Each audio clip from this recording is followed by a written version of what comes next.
오늘 우리 교회에게 주시는 하나님의 말씀은 로마서 11장 25절부터 36절 말씀입니다. 형제들아, 너희가 스스로 지혜 있다함을 면키 위하여 이 비밀을 너희가 모르기를 내가 원치 아니하노니, 이 비밀은 이방인의 충만한 수가 들어오기까지 이스라엘의 더러는 완악하게 된 것이라. 그리하여 온 이스라엘이 구원을 얻으리라. 기록된 바 구원자가 시온에서 오사 야곱에게서 경건치 않은 것을 돌이키시겠고, 내가 저희 죄를 없이 할 때에 저희에게 이루어질 내 언약이 이것이라 함과 같으니라. 복음으로 하면 저희가 너희를 인하여 원수된 자요, 택하심으로 하면 조상들을 인하여 사랑을 입은 자라. 하나님의 은사와 부르심에는 후회하심이 없느니라. 너희가 전에 하나님께 순종치 아니하더니 이스라엘에 순종치 아니하므로 이제 긍휼을 입었는지라. 이와 같이 이 사람들이 순종치 아니하니 이는 너희에게 베푸시는 긍휼로 이제 저희도 긍휼을 얻게 하려 하심이니라. 하나님이 모든 사람을 순종치 아니하는 가운데 가두어 두심은 모든 사람에게 긍휼을 베풀려 하심이로다.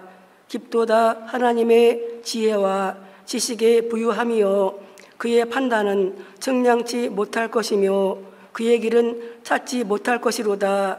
누가 주의 마음을 알았느뇨? 누가 그의 모사가 되었느뇨? 누가 주께 먼저 드려서 갚으심을 받겠느뇨? 이는 만물이 주에게서 나오고 수로 말미암고 주에게로 돌아감이라. 영광이 그에게 세세에 있으리로다. 아멘. 기도하겠습니다. 하나님 아버지, 오늘도 이렇게 복된 날을 허락하여 주셔서 감사합니다.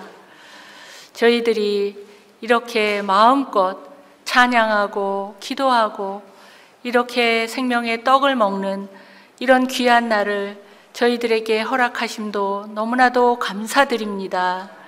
지금 이 시간도 담임 목사님을 비롯해서 많은 주의 종들이 지금 제주에서 이렇게 열심히 선교로 헌신하고 있습니다. 저희들은 이 예배처에서 생명수 교회가 하나가 되어서 참으로 기도하고 또한 예배드리면서 함께 이 집회에 동역하는 우리 모두가 되기를 원합니다. 저희들이 나가는 자나 이곳에서 교회를 지키는 자가 함께 모여서 동역할 때에 주 성령님께서 더욱 기쁘게 받으시고 이제 집회 가운데 더욱더 우리 주님께서 역사하실 줄 믿습니다. 오늘도 부족한 이 사람을 주님께서는 세우셨습니다. 저의 마음과 입술을 온전히 주장해 주시기를 원합니다. 부족한 자, 은혜도 별로 없는 자, 하지만 주님께서 세워주셨으니 이 자리를 통하여서 저의 입을 통하여 우리 주님께서 전하고자 하시는 말씀을 온전히 증거할 수 있도록 주님 붙잡아 주시옵소서. 시종을 주 성령님께 맡기고 의지하오며 예수님의 존귀하신 이름으로 기도하옵나이다. 아멘. 아멘. 반갑습니다. 지난주가 아니죠. 지난달에도 제가 이 자리에 한번 섰었습니다. 또 바로 이번 주에는 새벽 예배로 또 교회 앞에 또 섰었어요. 그리고 또 이 자리에 설레니까 별로 먹은 말씀도 많지 않은 사람이 무엇을 증거해야 할지 참 막막한 그런 또 며칠을 보내고 이렇게 나왔습니다. 제가 저 앞에서 있다가 제가 오늘 자신감이 부족한 관계로 떨림을 줄이고자 하여서 저 뒤에 계신 분들을 저 앞에 와서 앉아주세요 할까? 그런 생각을 했습니다. 제가 은혜가 부족해도 저는 이 자리에 섰을 때 성도님들의 얼굴이 보이면 안 떨리더라고요. 근데 많은 분들이 지금 집회에 가셔가지고 조금 요 앞자리에 이 얼굴이 좀 적게 보여요. 그러니까 다른 때보다 조금 떨리려고 그래요. 그래서 그러려고 그러다가 또 죄송하고 정말 주에서요 묻긴 했지만 그렇게 말씀은 못 드리겠더라고요. 오늘 제가 이 자리에 이렇게 설 수 있었던 것도 정말 제 생각이 아니라 주님의 뜻이 있으셨나 봅니다. 제가 이번에 이 제주 집회에 참 가기를 기도했었고 또 그것 때문에 가정에서 기도하면서 저희 지금 이 제주 집회가 2주 거의 2주에 걸쳐서 하거든요. 근데 저는 형편을 아시는 것처럼 오래 가정을 비울 수는 없고 그래서 남편에게 아주 짧게 2박 3일이나 3박 4일 정도 제가 시간을 좀 달라고 그렇게 기도를 하고 있었어요. 그래서 남편께 제가 갔다 와도 되겠습니까? 했더니 갔다 오라고 하는 거예요. 갔다 오라고 그랬어요. 그래서 제가 그 전에 제가 해외 1팀에서 지금 인터넷 선교를 하고 있지 않습니까? 근데 그곳에 직접 가서 해야 될 일이 있을 때 안 된다고 이제 남편께서 하셨는데 이번에 제주 집회에는 물론 2주를 다 하는 건 아니라서 허락을 하셨죠. 그래서 며칠이지만 다녀오고 싶다 했더니 다녀오라고 그랬어요. 그래서 제가 다시 또 기도를 했습니다. 다녀오라고 하는데 다녀올까요? 하고 기도를 했는데 그다지 감동이 오지 않아요. 분명 허락을 해주셨는데 감동이 오지 않아요. 왜 감동이 오지 않습니까? 하고 제가 다시 물었습니다. 그랬는데 저는 며칠이라도 제가 또 맡은 지역이 해외 1팀이기도 하고 그렇기 때문에 그곳에 있는 분들이 또 와서 지금 집회를 하고 있는 상황이기 때문에 저는 가서 제가 맡고 있는 또 그쪽에 있는 그 성도님들 단 한 분이라도 직접 얼굴을 보고 교제를 하고 싶고 나누고 싶고 하는 그런 제 마음이 있었어요. 근데 그것이 하나님이 허락하시는 마음인지 아닌지 그거는 제가 잘 알 수가 없었어요. 하지만 사실은 저는 참 내려가고 싶지요. 며칠이라도 그렇게 하는데 웬일인지 감동이 오지 않는 거예요. 그래서 계속 기도를 하고 있었어요. 기도를 하고 있는데 결국은 제 마음에 평안을 주시지 않고 제가 제 혼의 모습이 제가 우리 성도들을 지금 만나고 싶은 그 마음이 그것은 하나님이 원하시는 건 아니고 허락하신 건 아니고 제 혼이었구나. 그걸 깨닫고 주님 허락을 받았음에도 불구하고 사실 저는 맨날 집에만 매여 있는 사람 아닙니까?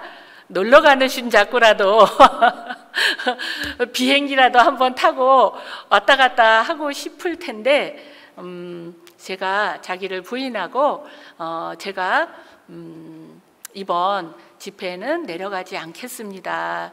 그렇게 하고 났더니 오히려 제 마음에 평안이 흐르더라고요. 그래서 2주 동안 또 우리 거기 제가 해외 1팀에 있는 그 통역하시는 목사님들이 또 다 제주 집회에 참석하시고 그렇게 되는 상황으로 알고 있었기 때문에 2주 동안 나는 휴식이네 이러면서 뭘 해야 될까요, 주님? 그러고 이제 있었는데 또 저하고 같이 있는 그 해외 1팀에 그 통역하시는 한 분 목사님께서 그렇게 다 갈 준비까지 가방까지 다 싸놓은 상태이셨는데 남편께서 허리 디스크 수술을 하시는 바람에 못 나오게 되셨어요. 그런 상황이 생겨서 통역하시는 목사님이 한 분 남아 계신 거예요, 우리 해외 1팀에. 근데 제가 지금 이 해외 1팀에 일주일에 우리 해외 1팀하고 5팀이 일주일에 4번을 말씀을 전해요. 수요 예배 있는 날, 금요 예배 있는 날 빼고, 주일 빼고 다 전하는 거죠. 그렇게 4번을 전하는데 2번은 정기자 목사님이 하시고 2번은 제가 맡고, 이렇게 지금 일주일을 그렇게 하고 있는데, 정기자 목사님이 제주 집회를 내려가셨잖아요. 그런데 통역하시는 목사님은 그래도 한 분이 남아 계신 거예요. 그분이 제주 집회에 참석했으면 쉬면 되는데 통역하시는 목사님이 남아 계신 거예요. 그러면서 그 통역하시는 목사님이 저에게 말씀하시기를, 혹시 이 성도들을 위해서 일주일에 4번을 다 해주실 수 있으시겠습니까? 하고 말씀을 하시는 거예요. 할 수 있습니다. 그러려고 우리 둘을 여기다 남겨놓으셨나 봅니다.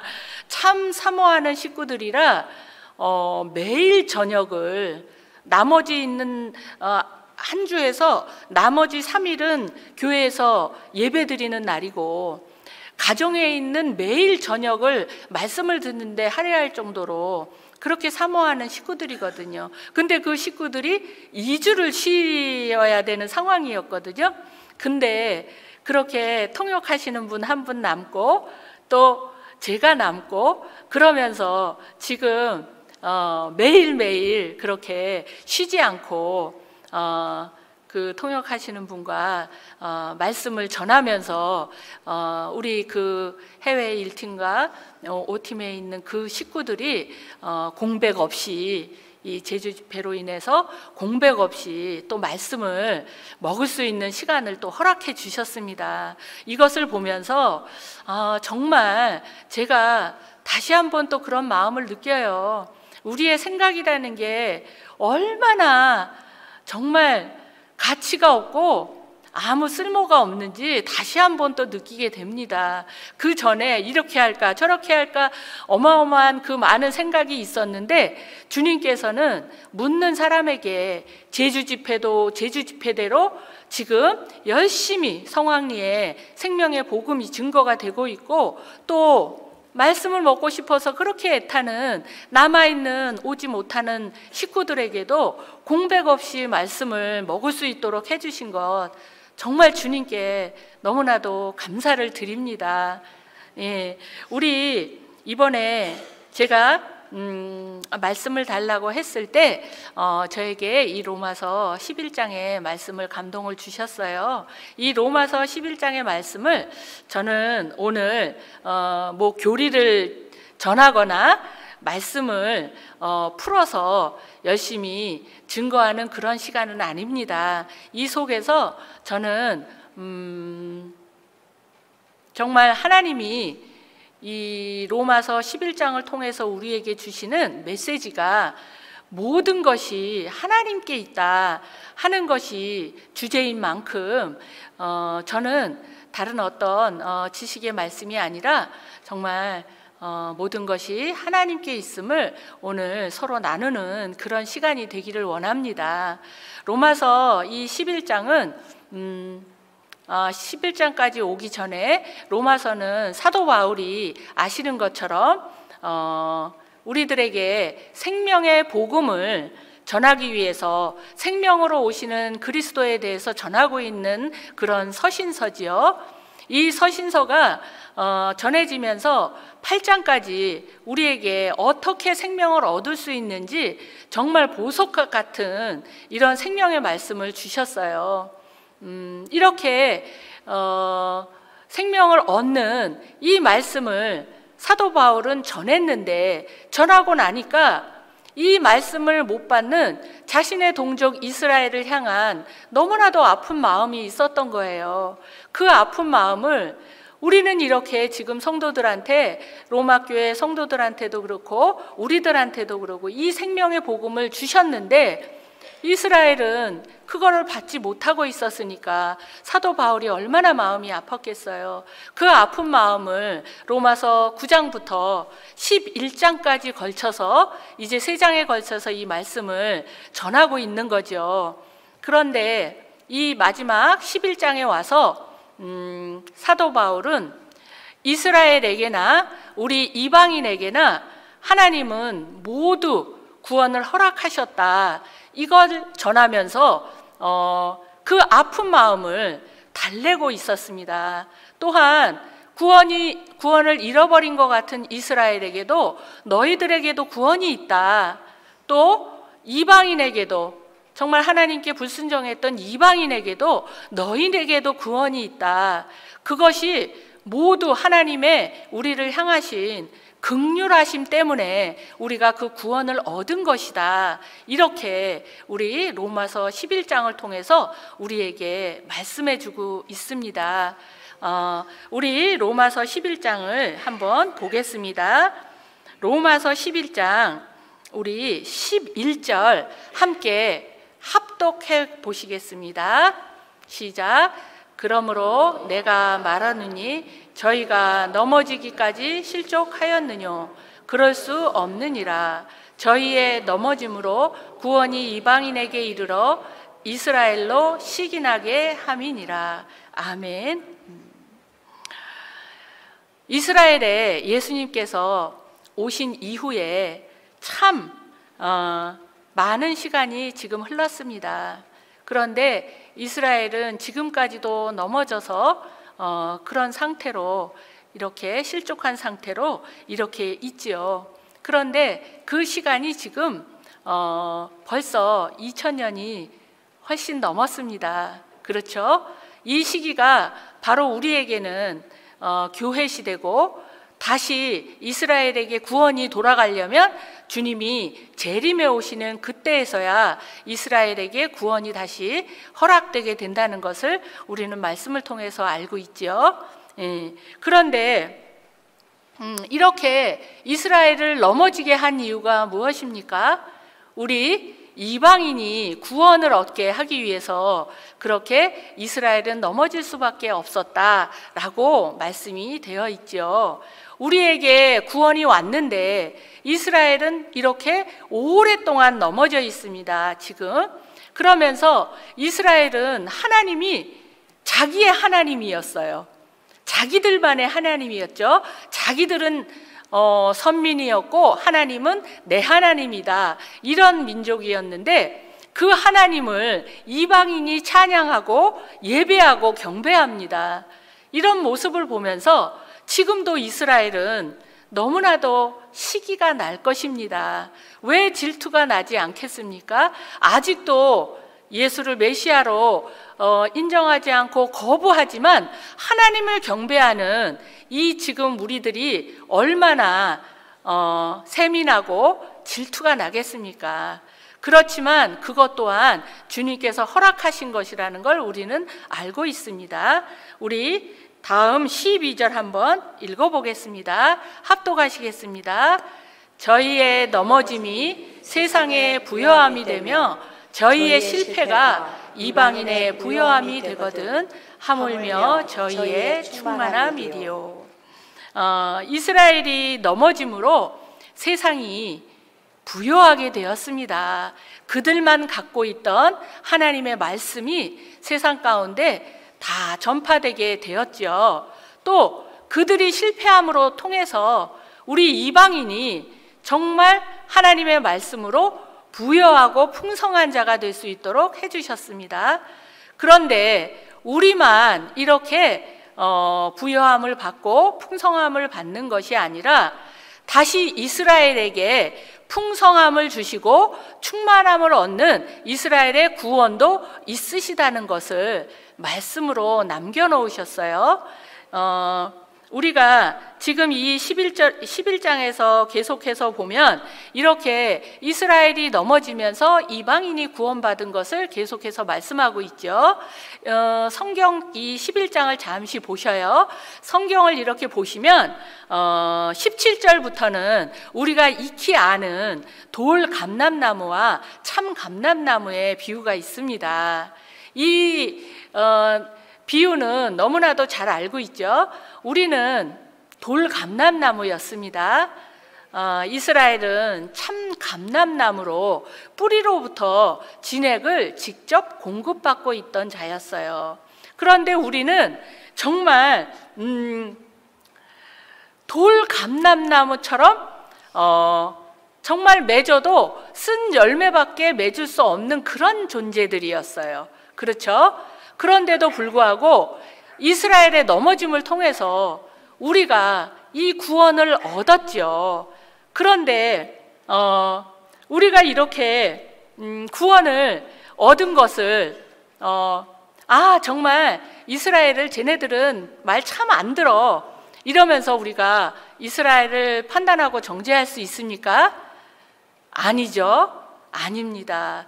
그들이 온전히 순종했다면 우리에게 이 구원은 오지 않을 수도 있었을 거예요. 우리가 지금 복음을 받았지만 우리가 모두 순종합니까? 우리도 정말 불순종하는 것이 너무나도 많습니다. 이런 것처럼 이스라엘이 나무로부터 꺾여지고 우리가 그 자리에 접붙임을 받았기 때문에 우리는 이스라엘을 향해서 판단하고 정죄할 수 없습니다. 정말 위에서 기도는 하지 못할 망정 이스라엘은 유대인은 하나님을 예수님을 죽인 자야 이런 말을 우리는 할 수 있는 그런 사람이 아닙니다. 그래서 그럼에도 불구하고 우리들은 끊임없이 누군가를 판단하고 정죄하는 그런 교만의 모습이 우리에게 너무나도 뿌리 깊이 잡혀 있습니다. 오늘은 이 교만의 문제에 대해서 한번 또 나누어 보고 싶습니다. 우리가 그 나무에 젖붙임을 받았을 때 젖붙임이 잘 되고 나면 우리는 열매를 맺을 거예요. 그렇죠? 그 열매는 나는 돌감람나무 가지였지만 열매는 참 감람나무 열매를 맺게 될 거예요. 그거는 내가 맺은 겁니까? 아니면 누가 맺은 겁니까? 내가 맺은 게 아니죠. 그 뿌리가 참 감람나무에 그 뿌리로부터 진액이 와서 우리는 그 진액이 우리를 통해서 열매를 맺은 것 뿐이죠. 우리가 만약에 열매를 맺었다 한들 그 열매가 우리가 교만하게 자랑할 수 있겠습니까? 그런데 우리가 교회 생활을 하고 예수님으로부터 이렇게 생명의 복음을 받으면서도 우리가 믿지 않는 사람과 또 우리 곁에서 넘어지거나 실족하는 사람을 봤을 때 우리는 너무나도 쉽게 판단 정죄하는 그런 마음이 올라옵니다. 우리는 가뜩이나 십자가 복음을 받은 자이죠. 십자가 복음을 받고 이 혼들이 올라올 때마다 십자가에 죽어야 된다는 걸 아는데도 불구하고 이 판단 정죄의 마음이 올라오는 것을 우리가 올라오지 못하도록 할 수 있는 힘이 없습니다. 본성적으로 우리에게는 돌감람나무에 큰 쓴 열매가 가득해서 우리는 이 판단 정죄의 늪에서 우리는 빠져나올 수가 없더라고요. 그래서 저는 이 문제에 대해서 저도 많이 아파하는 시간을 가졌었습니다. 원가지도 주님께서는 불순종했을 때 그것을 아끼지 않고 잘라버리셨다고 쓰여 있지요. 우리들이 불순종할 때 우리들을 아끼지 않고 잘라내실 분이 바로 우리 그리스도이십니다. 우리가 두렵고 떨림으로 정말 우리의 신앙생활을 항상 돌아볼 수 있는 우리가 되어야 한다고 생각이 듭니다. 우리 가정의 그 예를 한번 들어보겠습니다. 가정에서 저는 아내니까 남편을 한번 생각을 해봅니다. 남편을 생각해 보면 남편이 항상 틀린 것 같고 제가 생각하는 게 다 맞는 것 같습니다. 그래서 내가 하는 게 좀 내가 하는 대로 따라와 주지 왜 안 따라와 줄까? 이렇게 좋고 옳은데 이게 옳고 이렇게 되면 더 좋을 텐데 또 남편은 남편대로 그렇게 생각을 하시겠죠. 이것이 우리의 가정사 안에서 분란을 일으키고 우리가 하나님의 생명 안에 살지 못하도록 하는 우리의 가장 큰, 너무나도 잘 알면서도 거기서 벗어나지 못해서 십자가를 붙잡고 죽기 살기 매달리면서도 아직도 매여서 힘들어하는 그런 부분이잖아요. 자, 이래서 우리가 우리의 교만을 좀 보는 시간을 오늘 갖기를 원합니다. 이 유대인이, 이스라엘이 잘라내진 것을 통해서 우리의 교만이 잘라내지지 않는다면 우리도 정말 언제 꺾여져 나갈지 모른다는 것을 좀 두려운 마음으로 깨닫는 시간이 되기를 원합니다. 정말 버리시는 것도 11장 말씀에 그런 말씀이 있죠. 버리시는 것도 하나님이시고 잘라내시는 것도 하나님이십니다. 또 그 가지에서 꺾어버리시는 것도 하나님이시고 붙이시는 것도 하나님의 뜻에 있습니다. 우리가 저 사람은 왜 저래? 이렇게 하면 좋을 텐데 왜 안 붙는 거야? 그런 생각하는 할 때에 그런 생각을 하는 내가 더 사실은 나쁜가요? 아니면 그 꺾어져서 지금 아직 접붙이지 못 받은 사람이 더 나쁜가요? 접붙이심 받았다고 그러면서 주님의 진액을 받지 못하고 지금 쓰러져 있는 가지를 보고 판단 정죄하는 우리가 훨씬 더 잘못한 것입니다. 그것이 바로 교만 때문에 그렇습니다. 저는 가정 안에서 이 교만을 보는데 시간이 오래 걸렸습니다. 지금 말씀드린 것처럼 저는 제 생각을 부인하고 정말 남편과 내 뜻이 다를 때 제가 십자가에 죽기를 위해서 정말 많이 애쓰고 기도하고 그런 시간이 있었습니다. 그럼에도 불구하고 저는 이스마엘을 무척 많이 낳았죠. 왜 그럴 수밖에 없었냐면 죽지 않으니까 참을 수밖에 없었어요. 참고 말씀을 그래도 이루겠다고 그러면 은혜로 또 이스마엘을 낳고 그러면서 이스마엘을 정말 많이 낳았어요. 그리고 제가 조금 되어질 때는 순종이 되어지고 남편께 순종이 되어지고 그럴 때는 조금 은혜가 되어서 기쁜 날도 있었고 그렇지만 여지없이 또 사건을 주시면 아직 너 안 죽었다 이걸 가르쳐 주셨죠. 그렇지만 십자가에 죽는 과정은 그리 쉽지 않았어요. 말씀을 너무 잘 알고 있는데도 쉽지 않았어요. 왜 그렇게 쉽지 않을까?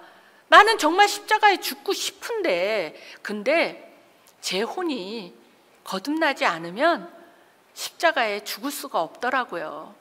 그래서 제가 여러 가지 다른 사건들로 통해서 제 혼이 거듭나기까지 정말 많은 시간이 걸렸어요. 그러면서 제가 다른 말씀으로도 또 혼이 거듭나고 이렇게 거듭난 것이 조금씩 제 마음 안에 쌓이면서부터 다시금 또 다시 남편에게 순복하라 하는 말씀을 붙잡고 십자가에 죽어야 되는 사건을 또 많이 주셨어요. 그러면서 제가 혼이 거듭나니까 그래도 성소에 들어가서 이제 촛대를 조금씩 경험하잖아요.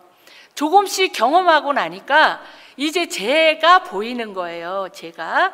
그러면서 처음에는 제가 거역하는 그런 마음이 좀 있구나. 내가 정말 남편을 사랑하는 마음이 없구나. 등등.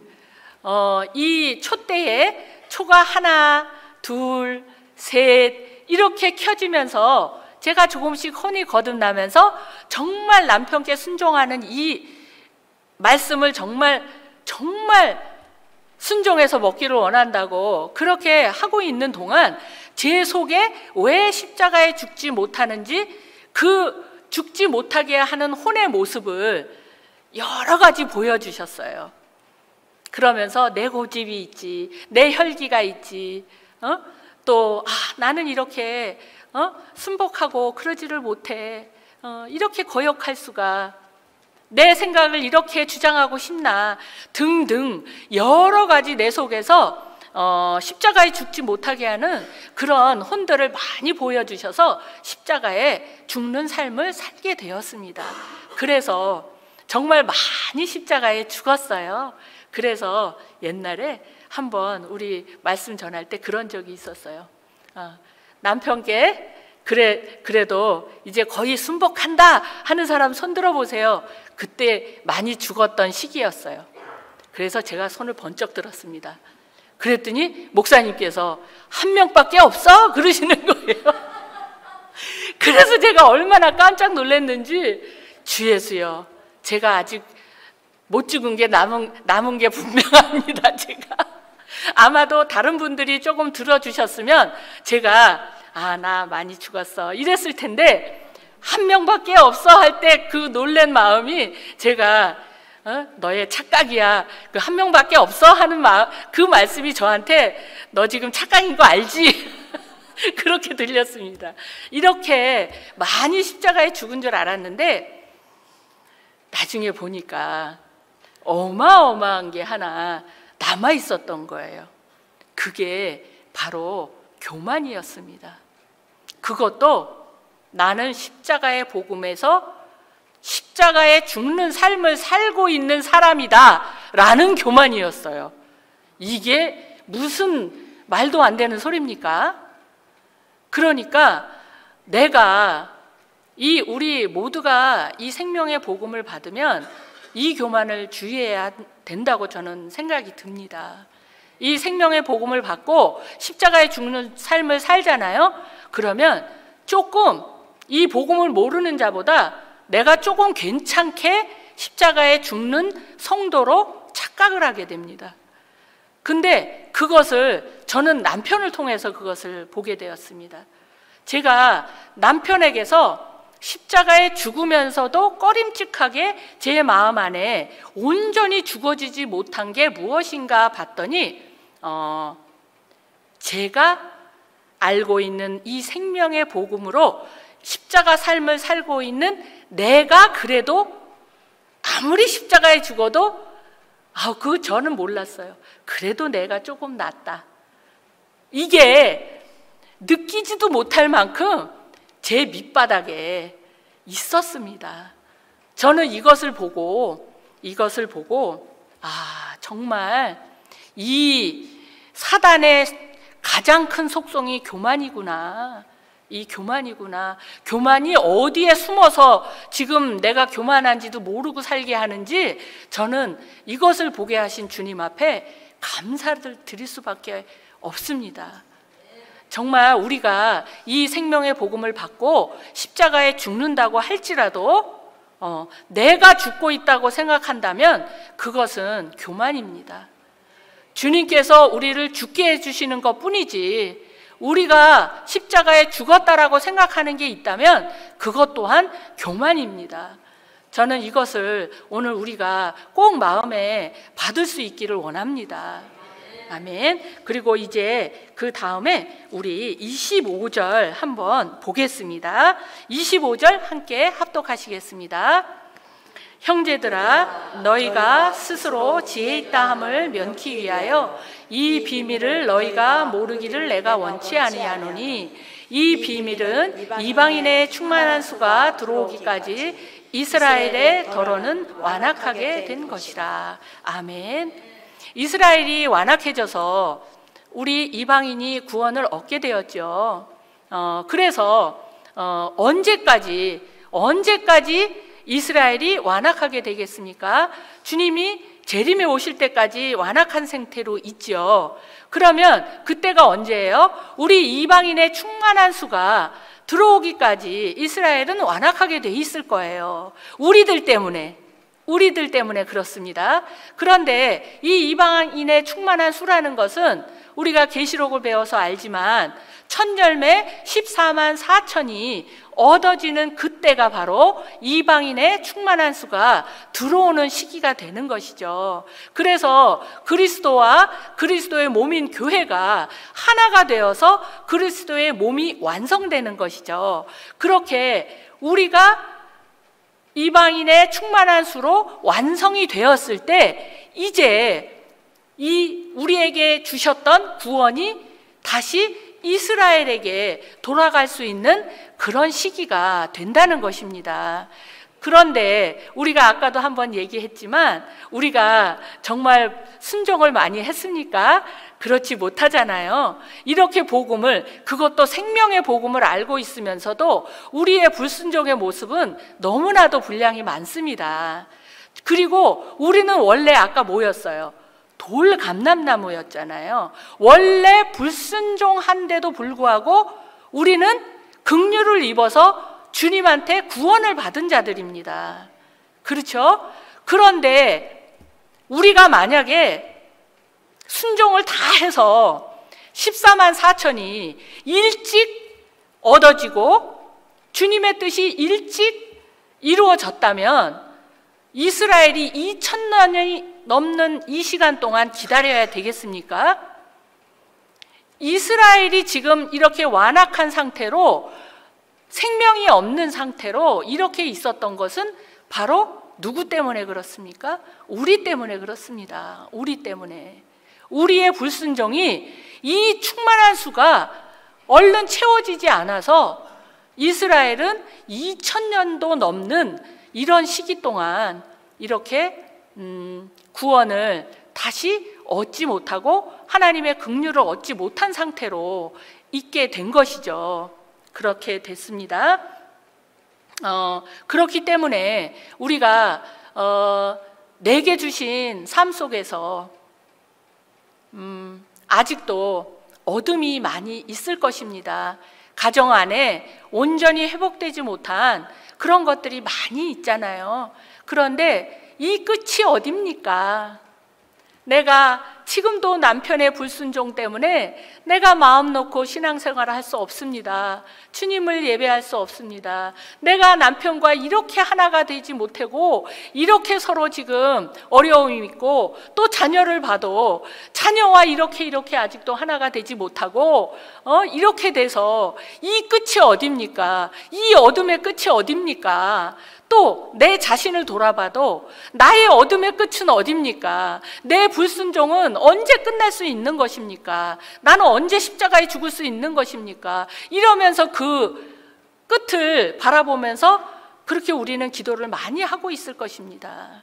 그리고 특별히 나의 문제에 대해서보다 남편이나 자녀로 인해서 고통받는 자라면 더더욱이나 언제가 끝납니까? 이 터널은 언제 끝납니까? 그런데 그러면서도 남편을 위해서, 자녀를 위해서, 내게 그 어둠을 준 그 식구들을 위해서 십자가 보금을 받은 자니까 열심히 기도합니다. 이들을 구원해 주시옵소서, 이들에게 빛을 비춰 주시옵소서 이러면서 열심히 기도를 해요. 기도는 하는데 내게 별달리 은혜가 부어지지 않습니다. 자녀를 또 믿지 않는 남편을 위해서 기도하는데 은혜가 부어지는 경우가 있고 은혜가 부어지지 않는 경우가 있습니다. 왜 은혜가 부어지지 않냐 하면 어디까지입니까? 내 마음이 어디까지입니까? 하고 그들이 변화되기를 아직도 나는 바라보고 있기 때문에 내가 은혜가 흐르지 않습니다. 내게. 그들이 완악해지고 그들이 아직 불순종하고 내가 하는 기도를 주님께서 응답해 주실 수 없는 이유는 그들에게 있는 게 아니라 나한테 있는 거거든요. 나한테. 예. 나한테 왜냐하면 나한테 있는 그 어떤 것이라도 주님께서는 아직 더 보여줄 게 남아있기 때문에 아직 그들을 불러주실 수가 없는 거예요. 우리 지금 예를 들어서 우리 이방인의 충만한 수가 찰 때까지 2000년이 넘는 기간 동안 이스라엘을 부를 수 없는 하나님의 마음은 얼마나 아프겠습니까? 그들은 내가 먼저 내 백성이라고 부른 사람들이었어요. 내 자식들이었어요. 하나님 입장에서. 그런데 이방인이 불순종해서 빨리 부를 수가 없어요. 14만 4천이 채워지질 않는 겁니다. 그런데 우리가 그거를 우리 가정에 우리에게 대입을 해봤을 때 지금 내가 가슴 아프게 나를 힘들게 하고 나를 고통스럽게 하고 나를 어둠 가운데 몰아넣는 많은 그런 어떤 상황 속에서 언제가 끝입니까? 지금 그렇게 기도해야 할 때가 아니라는 것입니다. 그들이 넘어져 있고 그들이 완악하고 아직도 그들을 불러서 하나님이 그들에게 긍휼을 베푸실 수가 없는 이유는 나한테 있다는 거죠. 나한테. 예.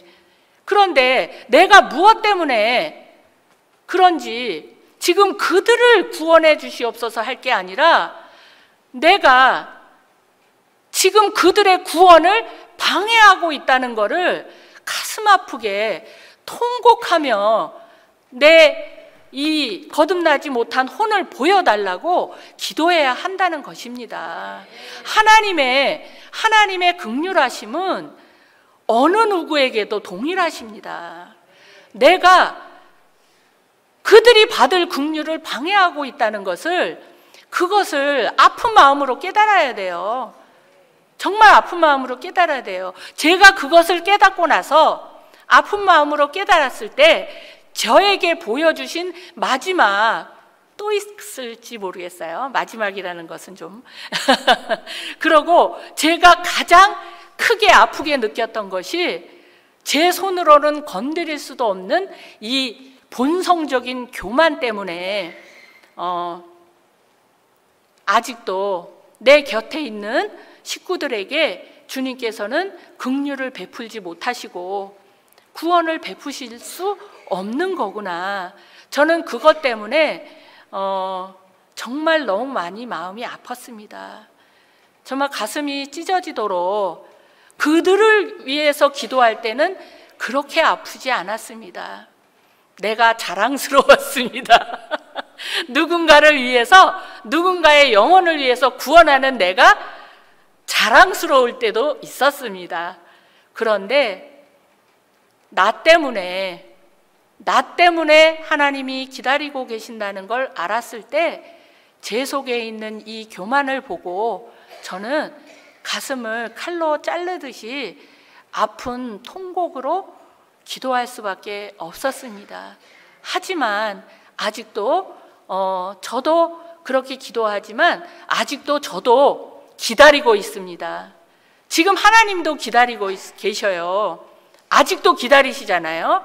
기다리시면서 아직도 주님은 아직 재림에 오시지 못하셨어요. 재림에 오셔야 이스라엘을 다시 옛날에 내 백성이었던 그들을 긍휼히 여기시고 구원을 베푸실 텐데 아직도 못 오셨어요. 그죠?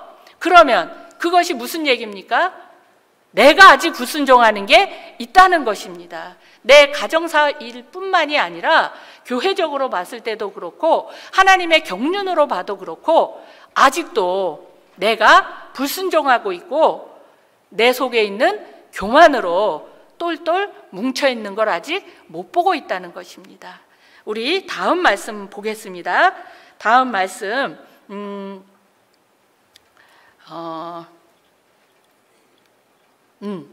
32절 우리 함께 공독하겠습니다. 하나님이 모든 사람을 순종치 아니하는 가운데 가두어 두심은 모든 사람에게 긍휼을 베풀려 하심이로다. 아멘. 우리 오늘 이거를 하나만 정말 정확히 알기를 원합니다. 이스라엘이 불순종해서 우리가 구원을 얻었습니다. 우리가 지금 불순종해서 이스라엘이 2000년이 넘도록 아직도 다시 긍휼을 받지 못하고 있습니다. 우리의 불순종이 이제 걷어지고 이방인의 충만한 수가 채워져야만 다시 그들에게 하나님의 긍휼이 갈 것입니다. 우리 삶 속에서 내가 불순종해서 누구의 구원을 또 방해하고 있을 것입니다. 오히려 반대로 누군가 불순종해서 오히려 나는 구원을 얻고 긍휼을 또 얻는 자가 되기도 할 것입니다. 누가 우리 가정 안에서 누가 불순종하고 나를 힘들게 해서 나를 어렵게 한다면 나는 그를 통해서 나는 하나님의 긍휼을 얻는 자가 되는 것입니다. 우리 잘 알죠? 예수 믿지 않는 남편이 아내를 막 학대를 합니다. 예수를 믿지 못하게. 그런데 처음에는 아내도 예수 안 믿었었어요. 근데 남편의 학대가 막 세지면 주님은 그 아내에게 긍휼을 베푸셔서 대체적으로 예수 믿도록 하십니다. 예수 믿도록 하셔서 그 아내가 구원을 얻도록 하십니다. 그것이 하나님의 방법이더라고요.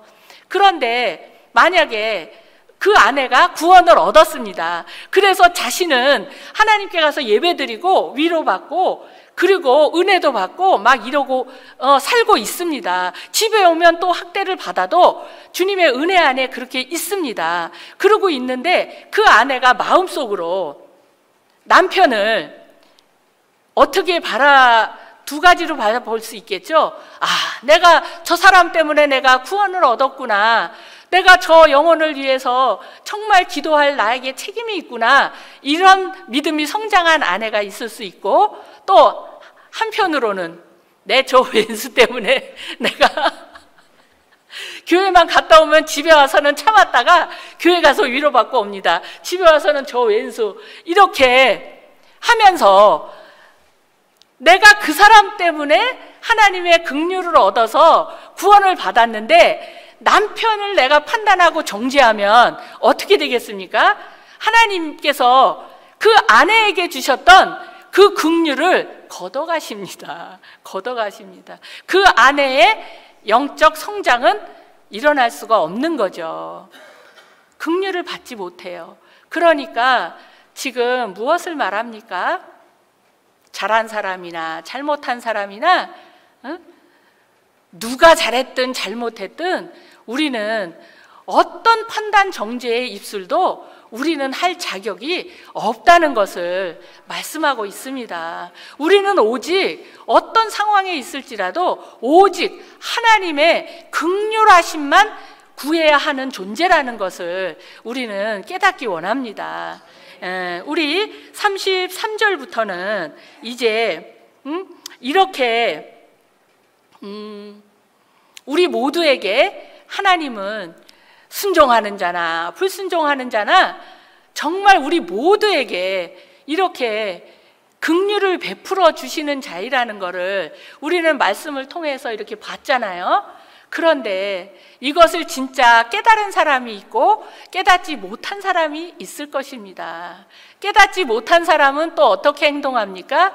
돌아서서 오늘 말씀 듣고 가서 돌아서서 나하고 다른 게 이렇게 또 왜 이거 이래? 또 금세 판단 정죄가 또 나올 것입니다. 그런데 오늘 이 말씀을 이 부족한 사람의 입술을 통해서 전하지만 여기 로마서 11장의 말씀이잖아요. 하나님의 말씀이므로 하나님의 말씀으로 받고 정말 나는 그 어떤 것도 판단할 수 없는 존재구나. 우리는 오직 긍휼을 받아야만 사는 존재구나. 그러면서 정말 이 33절부터의 이 말씀처럼 정말 하나님의 이 뜻이 너무나도 귀하다. 우리가 이 하나님의 마음을 우리가 어찌 알리요? 우리 마음은 어때요? 선악과를 먹고 물든 우리의 마음은 그냥 맨날 자동으로 선악으로 판단합니다. 옳고 그르고 내가 잘했고 내가 못했고 모든 삶이 이렇잖아요. 그런데 이 주님의 마음을 누가 알겠습니까? 주님은 잘하고 잘못한 것, 불순종하고 순종한 것, 그것에 있지 않습니다. 오직 주님께서 긍휼을 주실 자이신 걸 알고 정말 겸손한 마음으로 내 교만을 두려워하면서 주님 앞에 매달리고 나에게 긍휼을 베풀어 주세요 라고 매달릴 수 있는 그 사람만을 하나님은 원하십니다. 우리가 잘했다고 내가 드릴 것이 없습니다. 우리가 하나님께 내가 해서 내가 이것을 했다고 드릴 것이 있습니까? 만약에 교회 생활 가운데 많은 헌신의 양이 있습니다. 저는 아무것도 하지 못해 날마다 마음 아프다고 말만 하고 정말 헌신하고 있는 분들 보면 정말 고개가 절로 숙여집니다. 그런데 만약에 그분들이 그것이 내가 했다라는 마음이 들었다면 그것은 저주받은 게 됩니다. 그렇죠? 너무 잘 알죠? 그런데 자꾸만 너무 힘들 때가 되면 또 나는 왜 이렇게 하는데 왜 쟤는 안 하는 거야? 이게 자동으로 나오는 게 우리 마음입니다. 그럼에도 불구하고 우리는 정말 우리 속에서 나올 게 아무것도 없다는 것을 우리는 좀 항상 잊지 말아야 됩니다. 우리 마지막 36절 함께 합독하시겠습니다. 이는 만물이 주에게서 나오고 주로 말미암고 주에게로 돌아감이라. 영광이 그에게 세세 있으리로다. 아멘, 아멘. 만물이 모두 주님께로부터 나왔습니다. 우리가 여기 지금 이 자리에 있고 또 이렇게 예배하고 이렇게 있는 것도 모든 것이 주님으로부터 말미암았습니다. 우리가 이 땅에 생명을 갖고 오게 된 것도 주님께서 허락해 주셔서 왔습니다. 주님께서 그 부르시는 시간이 되면 우리는 돌아가는 것이 우리입니다. 우리에게서 나온 것을 주님께서 받으실 수 있는 것도 하나도 없습니다. 내 육신에 속한 것을 아무리 내가 열심으로 또 귀하게 드린다 할지라도 주님께서는 내게서 나온 것은 하나도 받으실 수 있는 게 없습니다. 그런데 지금 내 마음속에 나는 여기까지 했어. 이만큼 했어. 그래서 주님 앞에 떳떳한 마음으로 이것을 내가 드렸다라고 생각하는 것이 혹시 있습니까? 사람은 있습니다. 그게 있습니다. 그런데 혹시라도 왜냐하면 그만큼 주님을 사랑해서 헌신한 게 있기 때문에 그렇습니다. 저도 아까 말씀드린 것처럼 이스마엘도 많이 낳아봤습니다. 그리고 조금씩 이삭을 낳아보기도 했습니다. 우리가 아는 이삭의 의미가 있죠. 이삭의 의미는 우리가 막 혼이 거듭나서 이렇게 생명으로 낳는 이삭 말고 이삭을 소극적인 의미로 봤을 때 이삭을 우리가 놓을 수 없는 가장 아끼고 붙잡고 놓을 수 없는 존재를 우리가 이삭이라고 표현하기도 하죠. 또 우리가 아는 것은 또 우리가 혼이 거듭나서 생명의 열매로 낳은 것이 이삭이라는 것도 우리가 알죠. 그런데 우리 삶 속에서 우리 식구들이 이스마엘도 많이 낳아보았고 이삭도 정말 은혜 가운데 또 낳았을 것입니다. 그런데 이스마엘을 낳은 자와 이삭을 낳은 자가 어떻게 구분이 되냐 하면 이스마엘을 낳은 자는 그 이스마엘 낳은 열매가 내 헌신의 열매, 주님의 말씀을 사랑하고 사모하고 주님께 헌신하고 십자가에 죽은 열매가 내가 낳은 것으로 압니다. 내가 한 것으로 압니다. 그래서 그 열매가 굉장히 자랑스럽습니다. 그래서 내가 옛날에 그래가지고 이렇게 했는데 내가 이렇게 십자가 죽어가지고 이렇게 했잖아. 이게 조금 내용이 좀 다릅니다. 그런데 혼이 거듭난 사람이 낳은 이삭을 낳은 자는 혼이 거듭났기 때문에 그 생명의 열매는 내가 낳은 게 아니라는 걸 압니다. 이삭을 낳은 자는 그걸 압니다. 그래서 그 이삭에 대해서 사실상 내 소유권이 없다는 것을 압니다. 그런데 내 간증이 자랑스럽고 막 이럴 때 보면 아직 이스마엘인 경우가 많습니다. 근데 이스마엘을 낳아본 자는 그것이 나에게서는 나올 수가 없는 열매라는 것을 혼이 거듭났기 때문에 그걸 알게 돼요. 왜 아브라함에게 이삭을 낳고 그것을 키웠을 때 모리아 산에서 달라고 하시잖아요. 우리의 생각 같아서는 어떻게 그럴 수가 있지? 그럴 수 있어요. 그죠? 근데 이삭을 낳아본 사람은 그 마음을 이해합니다. 왜냐하면 이삭을 낳아본 사람은 그게 내가 낳은 게 아니라는 것을, 내 것이 아니라 나를 통해서 하나님이 낳으신 거라는 걸 알기 때문에 내가 낳은 게 아니고 하나님이 주신 건데 하나님이 달라 그러시면 드려야죠. 이삭을 낳은 사람은 이삭을 달라 그러실 때 모리아 산 가는 3일 길만 주시면 드릴 수가 있습니다.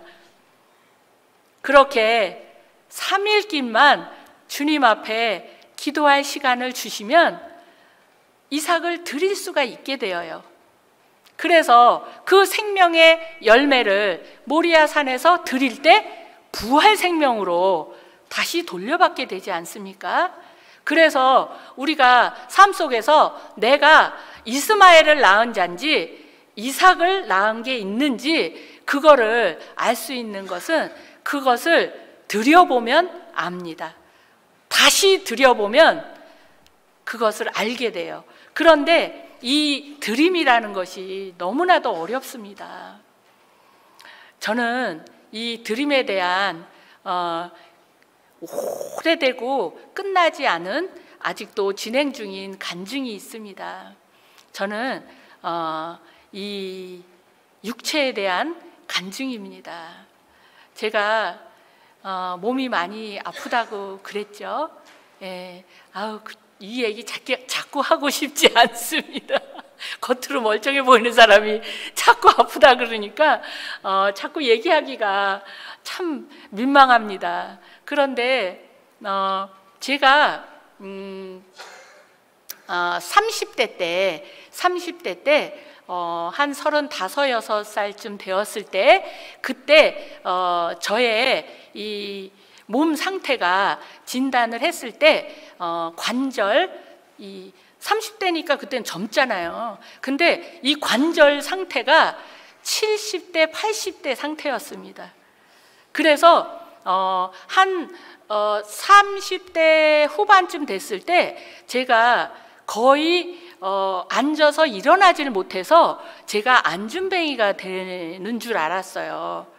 모든 관절을 쓸 수가 없어서 한 번 앉으면 일어나지를 못하고 소파에 앉으면 잡아당겨야 일어나고 계단 걷는 건 상상도 못하고 완전히 이 모든 관절이 그랬어요. 무슨 무릎 관절만 그런 게 아니라 이 온몸의 관절이 다 망가져서 어딜 써볼 수가 있는 데가 정말 없는 그런 몸 상태였어요.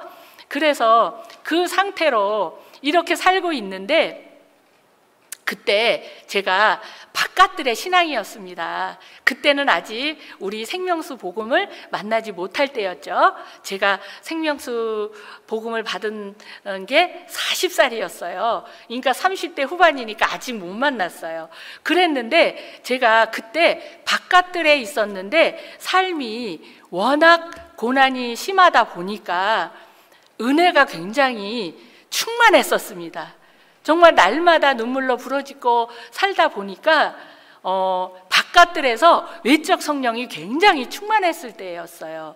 그래서 그 은혜로 하루하루 그렇게 살아가고 있었는데 어느 날 같이 신앙 교제를 하고 있는 아주 친한 친구가 있었거든요. 신앙적인 친구가 있었는데 그 집에 어느 날 잠깐 놀러 가서 그 집에 식탁에 이렇게 제가 그날도 아팠겠죠. 그래서 털썩 앉으면서 그 친구가 커피를 한 잔 주려고 타는데 그 친구에게 제가 어떤 말을 했어요.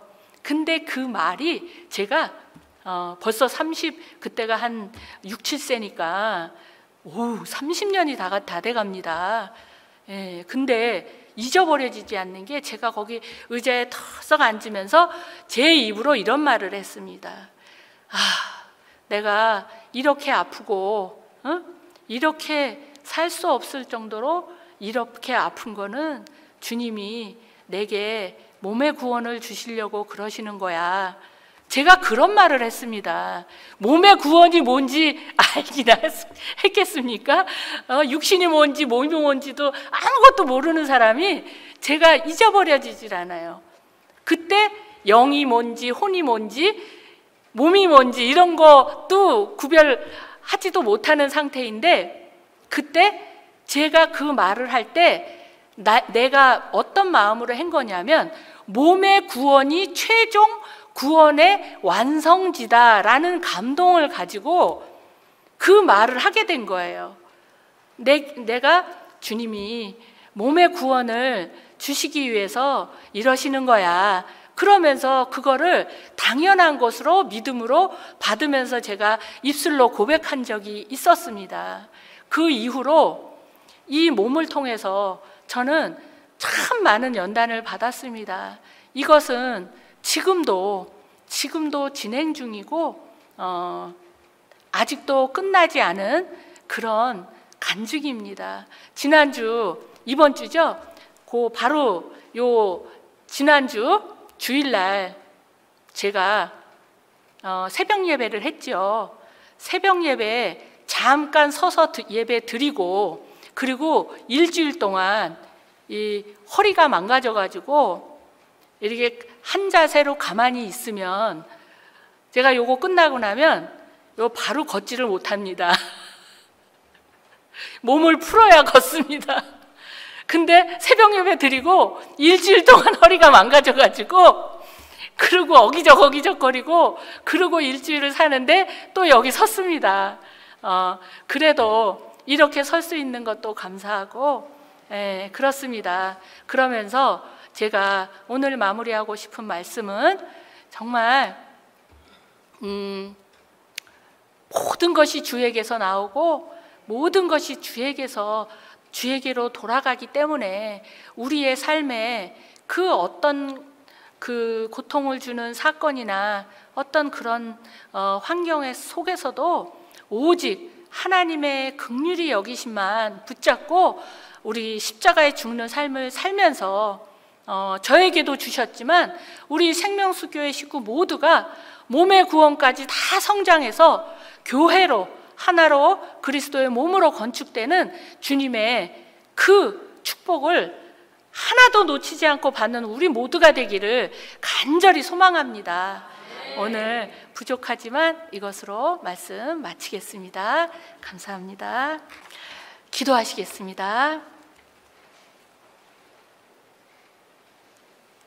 하나님 아버지, 참으로 감사합니다.